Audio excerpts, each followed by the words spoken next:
उसके बावजूद माँ मेरे साथ ऐसा क्यों करती है? माँ का बर्ताव तो तुम्हें अच्छे से पता है। जो हुआ उसे भूल जाओ। आज होली का दिन है, हम तीनों बहनें मिलकर होली खेलेंगे। पूनम और आरती दिशा का हाथ पकड़ उसे होली खेलने के लिए ले जा रहे होते हैं कि तभी वहां संगीता आती है। संगीता की नजर मिठाई पर पड़ती है जिस पर पूनम और आरती से गुलाल गिर गया था। तूने सारी मिठाइयों पर ये गुलाल डाल दिया। अब मैं बाहर बैठे मेहमानों को क्या खिलाऊंगी? ये गुलाल दिशा ने नहीं बल्कि हमसे गिरा है। तुम दोनों तो चुप ही करो। मैं जानती हूँ ये सब इस मनहूस ने ही किया है। संगीता गरम गरम तेल की कढ़ाई से चम्मच निकालती है और उससे दिशा को मारने लगती है। गरम चम्मच होने की वजह से दिशा के शरीर पर लाल लाल छाले पड़ जाते हैं, लेकिन इससे संगीता को कोई फर्क नहीं पड़ता। बेरहमी से दिशा को मारने के बाद संगीता चम्मच फेंक कर वहां से चली जाती है। माँ, कहाँ हो तुम? मुझे भी अपने पास बुला लो।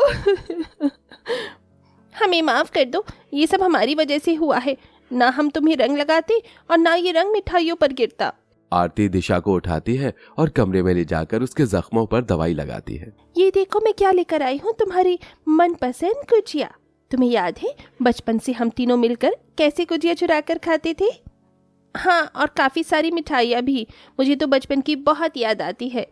लेकिन मुझे नहीं, मैं तो बचपन से ही अपनी सौतेली माँ के अत्याचारों को सहती आई हूँ। दिशा, ऐसा मत कहो। आज के दिन तो हमारे लिए ये सब भूल जाओ। हाँ दिशा, तुम तो हमारी प्यारी बहन हो ना, हमारी खातिर तो थोड़ा मुस्कुरा दो। अपनी दोनों बहनों की उदास सूरत देख दिशा उनके लिए मुस्कुरा देती है। दिशा की मां पल्लवी की बचपन में ही मौत हो गई थी, इसलिए दिशा के पिता राजेश ने संगीता से दूसरी शादी कर ली थी। लेकिन संगीता ने कभी भी दिशा को अपनी बेटी नहीं माना। लेकिन वहीं संगीता की दोनों बेटियां पूनम और आरती दिशा को अपनी सगी बहन मानती थी।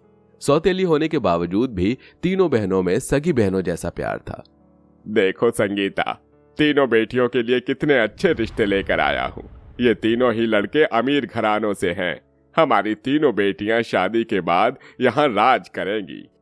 राज सिर्फ पूनम और आरती ही करेंगी ना कि दिशा।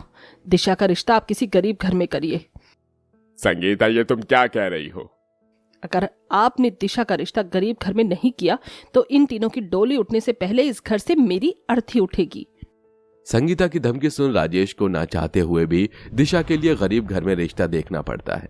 समय बीतता है और आज तीनों बहनों की शादी होती है। सारे रीति रिवाज और रस्मों से तीनों बहनों की शादी हो जाती है और समय विदाई का होता है। कान खोल कर सुन ले तू।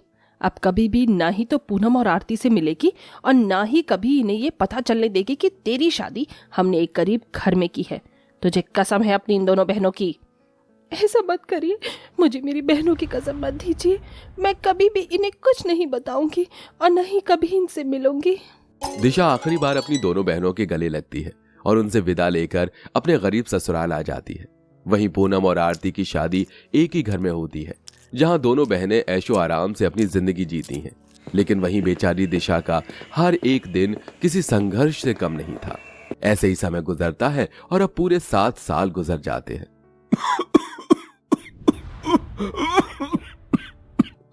आराम से पानी पीजिए।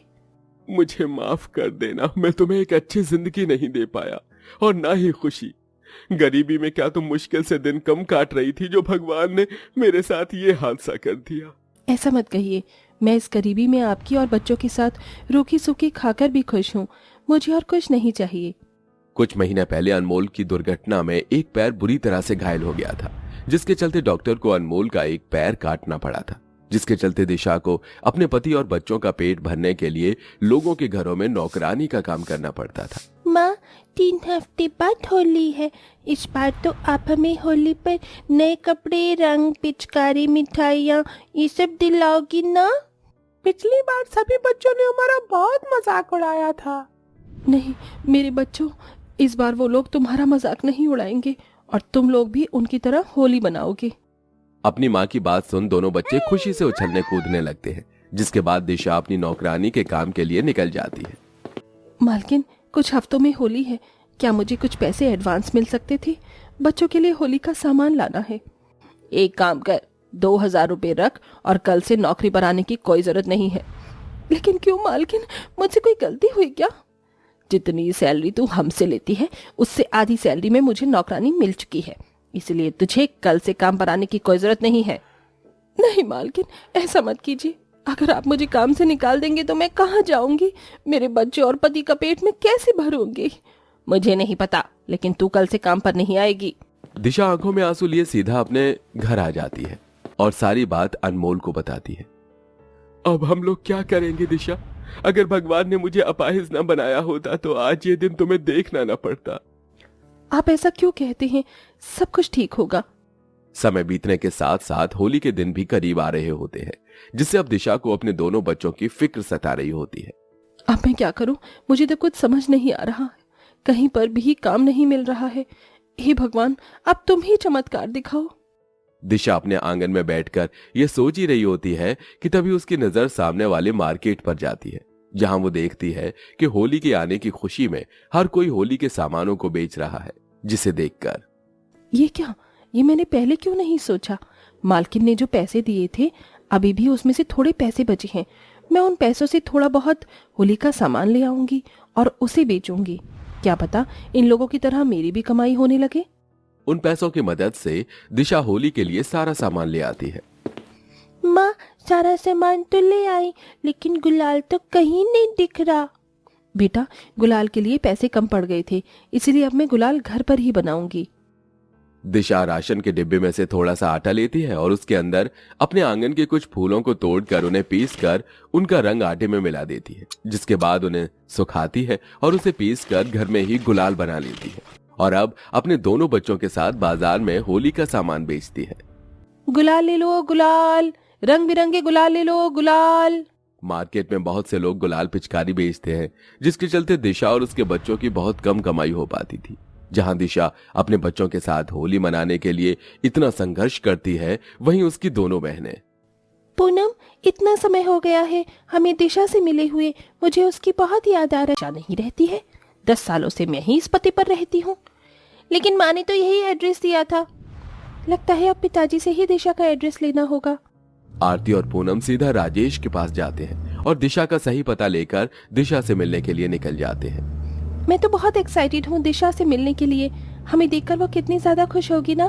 दिशा से मिलने की खुशी में तो मैं इस सामान में गुलाल रखना ही भूल गई। अब हम लोग क्या करेंगे? कोई बात नहीं, यहाँ देखो पूरी मार्केट में गुलाल ही गुलाल है। चलो हम इस मार्केट से ही गुलाल ले लेते हैं। दोनों बहनें जैसे ही गुलाल लेने के लिए अपनी गाड़ी से उतरती हैं, तो सीधा उनकी नजर गुलाल और पिचकारी बेच रही दिशा पर जाती है। माँ, मैं ये प्लास्टिक की बोतल ले आया। ध्रुव तारा, अब तुम ये सारा गुलाल इन बोतलों में भर दो। अपनी बहन और उसके दोनों बच्चों को फटे पुराने कपड़ों में सड़क पर गुलाल और पिचकारी बेचता देख पूनम और आरती को अपनी आंखों पर यकीन नहीं होता। वो दोनों भागी भागी दिशा के पास जाती हैं। दिशा, तुम दोनों? दिशा, ये सब क्या है? कुछ नहीं, वो बस मैं घर पर बोर हो रही थी तो सोचा बच्चों के साथ इस होली के उत्सव पर ये होली का सामान बेचूं। दिशा, सच बताओ, ये सब क्या हो रहा है? तुझे हमारी कसम। आरती और पूनम की कसम देने की वजह से दिशा को पूनम आरती को संगीता की सारी सच्चाई और अपने झेले गए संघर्ष के बारे में बताना पड़ता है। हमें माफ कर देना, हमारी माँ की वजह से तुम्हें क्या कुछ सहना नहीं पड़ा। हम नहीं जानते थे कि हमारी माँ इतना गिर जाएगी। जो हुआ अब हम उसे बदल तो नहीं सकते, लेकिन आने वाले कल को हम ठीक तो कर ही सकते हैं ना। अब हम दोनों आ गए हैं, अब तुम्हें और तुम्हारे परिवार को इस गरीबी में और नहीं रहने देंगे। आरती पूनम अपने पैसों की बदौलत दिशा और उसके परिवार के लिए एक बड़ा सा घर खरीदती हैं और उन्हें ढेर सारे नए कपड़े, होली का सारा सामान और उनकी हर एक जरूरत को पूरा करती हैं और साथ ही साथ दिशा को बहुत बड़ी किराने की दुकान खोल कर देती है।